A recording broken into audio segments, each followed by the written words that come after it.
Apa sih sebutan dari orang yang bisa nulis bagus dengan kedua tangannya? Emang kita bisa nempelin lidah ke hidung ya? Tapi buat apa sih? Coba deh amati lebih dekat lagi. Kali aja kamu punya superpower bener.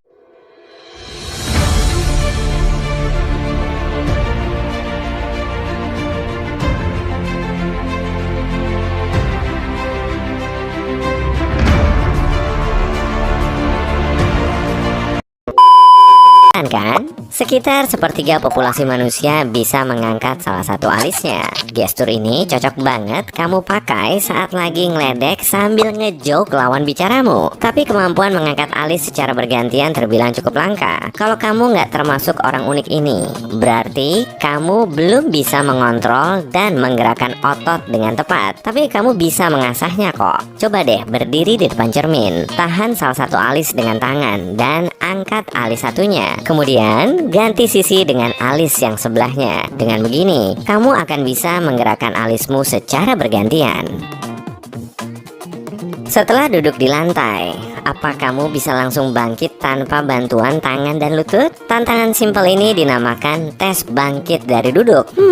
Dari namanya udah bisa ketebak kan tantangannya bakal kayak apa? Meskipun para ahli nggak begitu yakin kalau tes ini bisa menggambarkan kondisi kesehatan kita, kamu masih bisa ngetes kekuatan otot dan jantungmu dengan latihan kok. Kalau kamu nggak bisa bangkit tanpa bantuan tangan dan lutut, kemungkinan besar kamu perlu nge-gym tuh. Oke, kita lanjut ya. Rentangkan tanganmu, kemudian taruh cincin di lipatan siku. Kalau sudah, putar telapak tanganmu. Kalau cincinnya nggak jatuh, berarti kamu termasuk langka. Konon, cuma 2% orang yang punya kemampuan ini, tapi angkanya memang masih diperdebatkan. Kalau kamu bisa menjilat sikumu atau nempelin jempol ke lengan bawah, tandanya kamu termasuk orang istimewa. Widih, sebagian orang juga bertubuh super fleksibel. Kondisi seperti ini biasa disebut hipermobilitas. Manusia langka dengan kondisi ini bisa menggerakkan tubuhnya mirip ular. Misalnya dengan menaruh kepala di antara kedua kaki, kayang, atau mencoba berbagai split. Tapi dalam beberapa kasus, hipermobilitas bisa meningkatkan sensitivitas penyandangnya karena mereka punya medula yang lebih besar. Bagian otak ini bertanggung jawab untuk memproses emosi. 90% manusia termasuk kinan dan cuma 10% sisanya termasuk kidal. Iya, total presentasenya emang udah 100 kok. Tapi segelintir orang juga nggak bertangan dominan, sebab mereka jago menggunakan kedua tangannya saat menulis, menggambar, dan melakukan aktivitas lain. Jumlah orang ambidextrous sejak lahir cuma 1% dari seluruh populasi manusia, atau sekitar 70 juta orang. Kamu termasuk salah satunya nggak nih? Coba deh cek dulu. Tulis kalimat yang sama dengan kedua tanganmu, atau gambar bentuk lingkaran dengan tangan kanan kemudian tangan kiri. Kalau hasilnya sama-sama bagus, berarti kamu unik. Latihan ini juga sangat efektif untuk menyeimbangkan belahan otakmu loh, meski kamu bukan ambidextrous. Nulis kebalik juga bisa membangunkan neuron.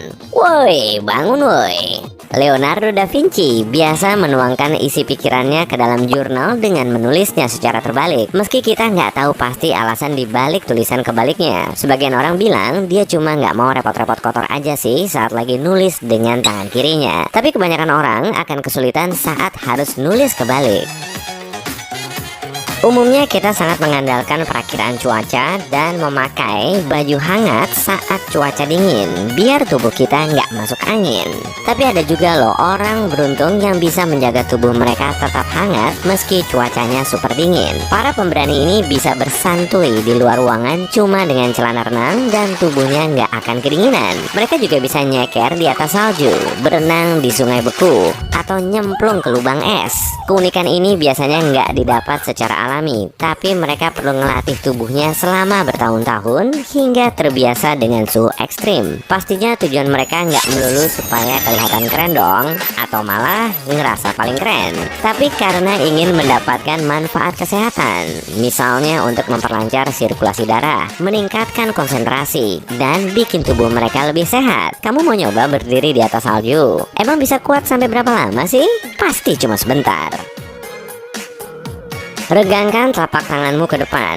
kontraksikan semua jemari kecuali jempol. Kalau udah, satuin jari telunjuk dengan jari tengah serta jari manis dengan jari kelingking, kemudian rentangkan tengahnya. Bisa nggak? Kalau bisa, berarti kamu sangat berbakat di bidang seni. Saraf di telapak tanganmu berkembang sempurna. Kamu bisa geli nggak sih saat menggelitiki dirimu sendiri? Biasanya sih nggak, kecuali kalau ada orang lain yang menggelitiki tubuhmu. Iya kan? Jadi, otak kecilmu bisa mengamati gerakan, sehingga bisa memprediksi sensasi yang ditimbulkan oleh gerakanmu sendiri. Kemudian, sinyal akan terkirim ke bagian saraf lain untuk membatalkan sensasi ini. Tapi memang ada sih segelintir orang yang bisa geli saat menggelitiki tubuhnya sendiri. Kalau kamu nggak termasuk orang seperti ini, coba deh sentuh tekstur yang masih asing di otakmu, atau gunakan pemijat kulit kepala untuk membantu merangsang saraf dan bikin rileks. Ambil kertas dan pulpen untuk nulis, kemudian cari duduk, luruskan salah satu kaki, lalu putar searah jarum jam. Tulis angka 6 di atas kertas atau di udara sambil tetap memutar kakimu. Aktivitas kayak gini sangat sulit dilakukan karena belahan otak kirimu nggak bisa mengatur dua putaran yang berlawanan secara bersamaan. Makanya, otak malah mencoba bikin semua gerakannya searah, dan cuma segelintir